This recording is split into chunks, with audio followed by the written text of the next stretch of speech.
બાપુની તસવીર ખૂબ જ જૂની ભાઈ અમને આપી છે એ આપણે બધાને બતાવવાની કોશિશ કરી. જેડીએફમાંથી આવ્યા છે, પંચનાથ મંદિરમાંથી પણ આવ્યા છે બધા. એ બધાય બહેનો સારી રીતે સેવા પણ આપી રહ્યા છે.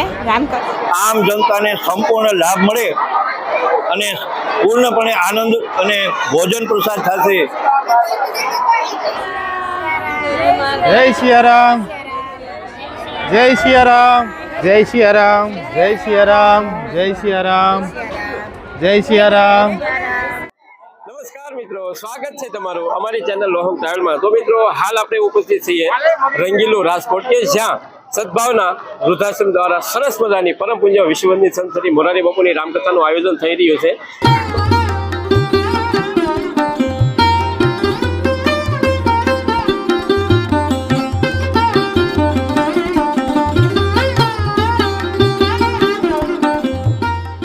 તો આજે આપણે જોશું કે અહીંના જે પ્રસાદ ભવનની અંદર કઈ રીતે પ્રસાદ આપવામાં આવી રહ્યો છે, આજના પ્રસાદમાં શું શું આઈટમો આપવામાં આવી છે, તો આવી તમામ બાબતોની આજે આપણે જાણકારી મેળવીશું. તો જોડાઈ રહેજો વિડીયોમાં અને વિડીયોને પૂરેપૂરો જોજો, જેથી તમને અહીંના જે વીઆઈપી જનરલ ભોજનાલય છે તેમના વિશે સંપૂર્ણ જાણકારી. પ્રસાદની અંદર પ્રવેશ કરી રહ્યા છીએ તો અહીંયા પ્રસાદ ઘર મહિલા, તો આપણે અહીંથી આપણે પ્રવેશ કરીશું કે અહીંથી જ કઈ રીતે વ્યવસ્થા છે તેની જાણકારી મેળવીએ. તો આપણે જે પ્રસાદ ઘર છે તેની અંદર આપણે પ્રવેશ કરીએ તે પહેલાં આપણે જોઈ લઈએ કે અહીંયા સરસ મજાનો વિશાળ ડોમ બનાવવામાં આવ્યો છે અને હેવી પંખા પણ લગાવવામાં આવ્યા છે. અને તમે જોઈ શકો છો કે જે બહેનો પહેલું જ કાઉન્ટર છે ત્યાં ખૂબ જ મોટી સંખ્યામાં આવી રહ્યા છે. તો આવા 10 કાઉન્ટર રાખવામાં આવે તો બધી જગ્યાએ તમને આવી ગીર્દી જોવા મળશે.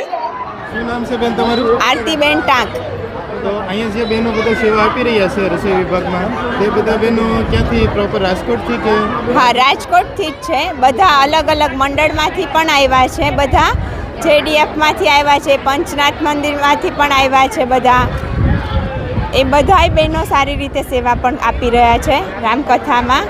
બધા અમે લોકો એકબીજાને સહયોગથી એકબીજાને સાથે મદદરૂપ થઈ શકીએ છીએ. જેટલું જય સિયારામ.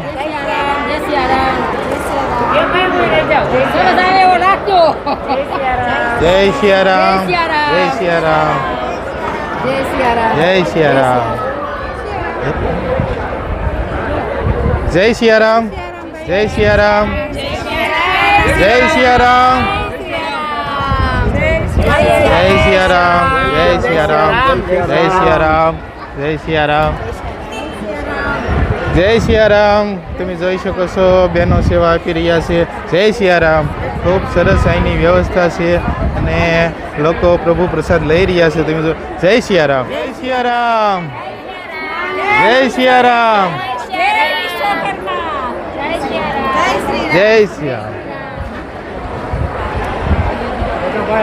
જય સિયારામ, જય સિયારામ, જય સિયારામ, જય સિયારામ, જય સિયારામ,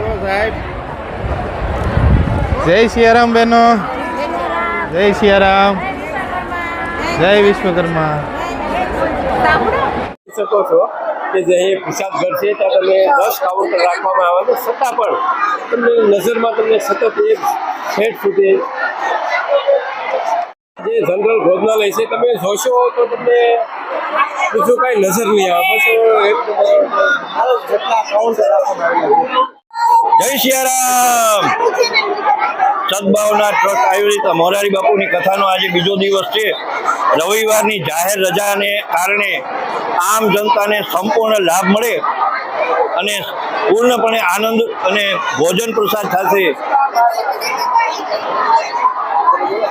આજનો દિવસ સુમંગલમય બને અને સંપૂર્ણ આજુબાજુના વિસ્તારની પ્રજાને દરેક દિવસે મહાકથાનો લાભ લઈ અને જમવાની વ્યવસ્થા, બાળકોને વડીલોને બેસવાની વ્યવસ્થા છે, વાહન પાર્કિંગની વ્યવસ્થા છે, છાસ પાણીની વ્યવસ્થા છે.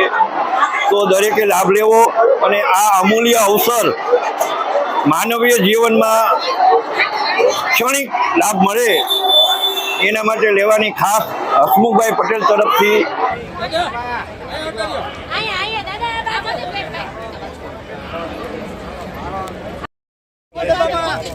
આગળ જય સિયારામ.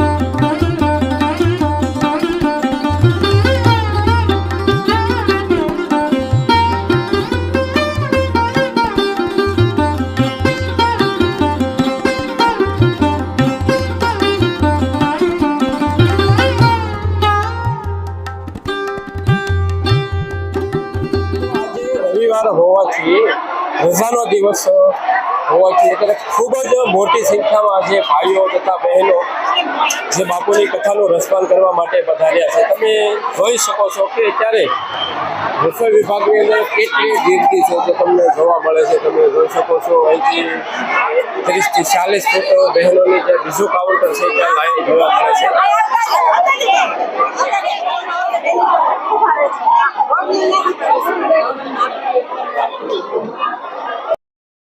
મિત્રો તમે જોશો કે આપણે અત્યારે બીજા કાઉન્ટરે પહોંચ્યા છીએ તો તમે લાઈન જોશો બહેનોની તો ખૂબ જ લાંબી લાઈન જોવા મળે છે. તેમજ અહીં બેસીને બહેનો પ્રસાદ લઈ રહ્યા છે. તમે જોઈ શકો છો